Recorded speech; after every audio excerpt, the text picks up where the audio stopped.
Today we're going to review the P12 Plus mirror dash cam from Pelsee.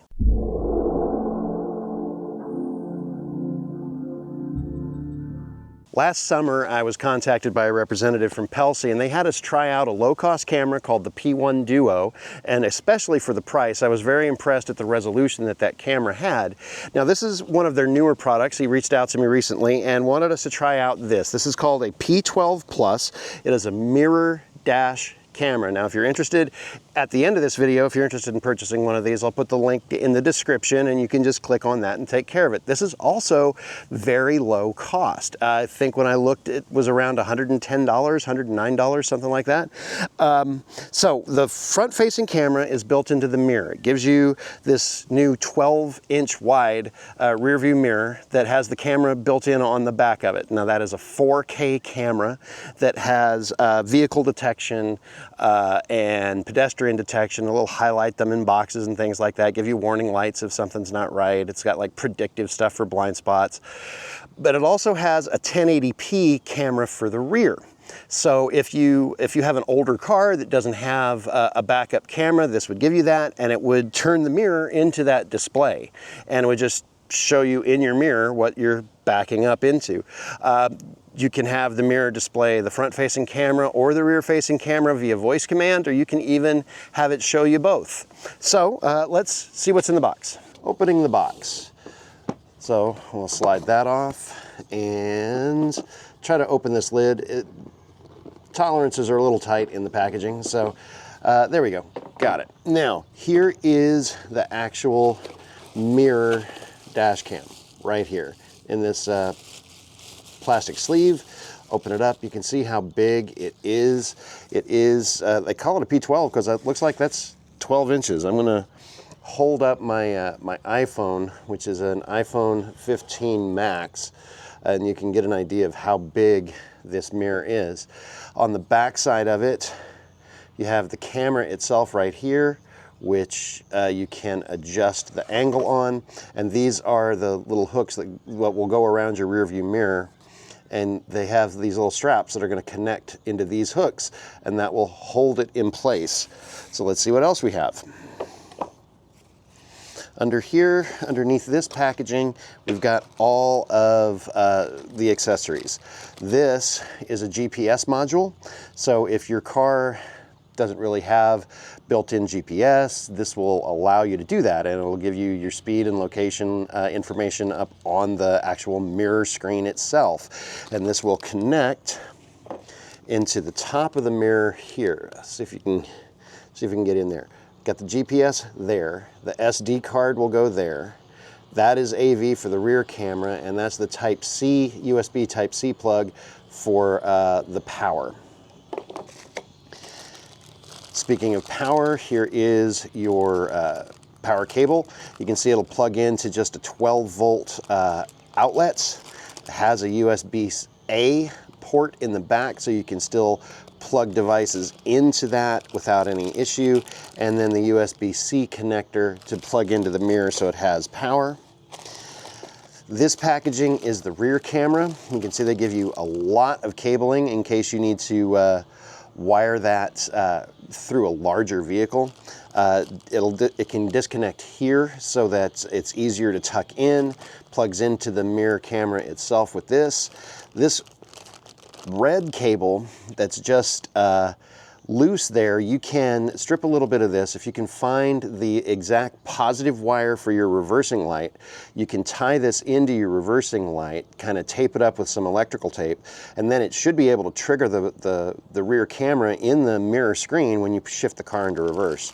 But you can also just tell the screen through voice commands to show the front camera, to show the rear camera, and it'll do it. And here's the rear camera itself, and this can mount up by where your license plate lights are.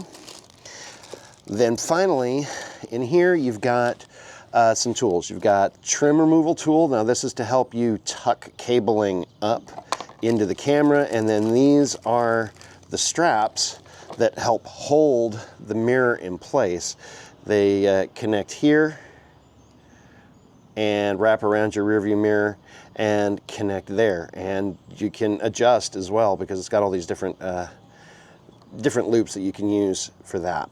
You've got some cleaning cloths, instruction manuals, warranty cards, and most importantly, a 64 gigabytes micro SD card to be able to save your footage on.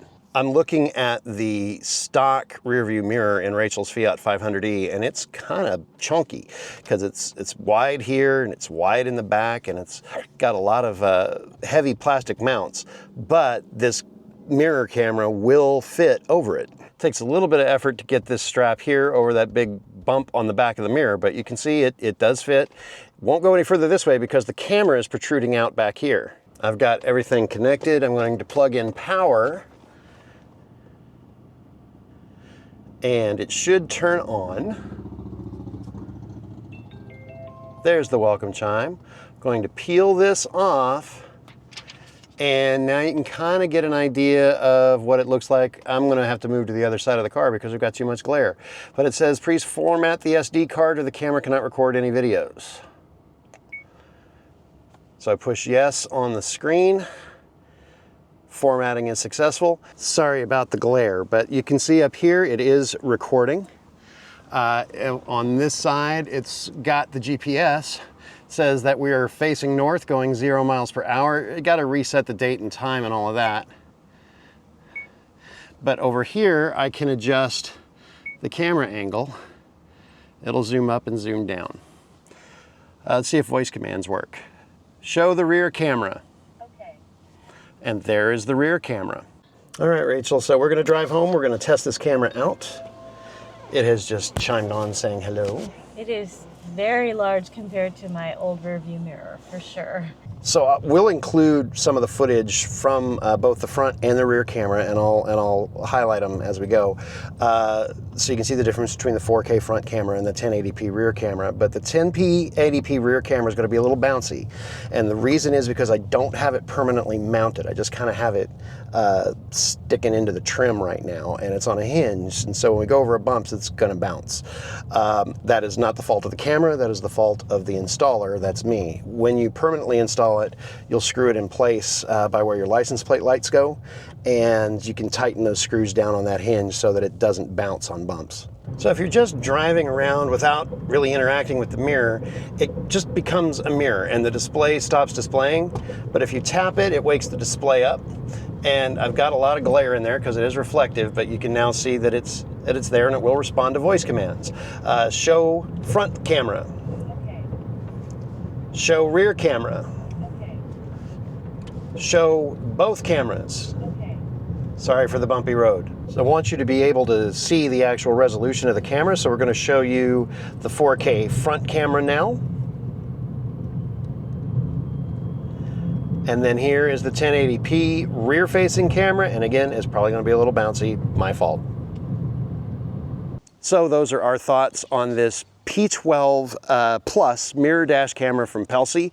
The link is down in the description if you want one. So thanks for watching, and put down any questions you have in the comments. We'll see you in the next video.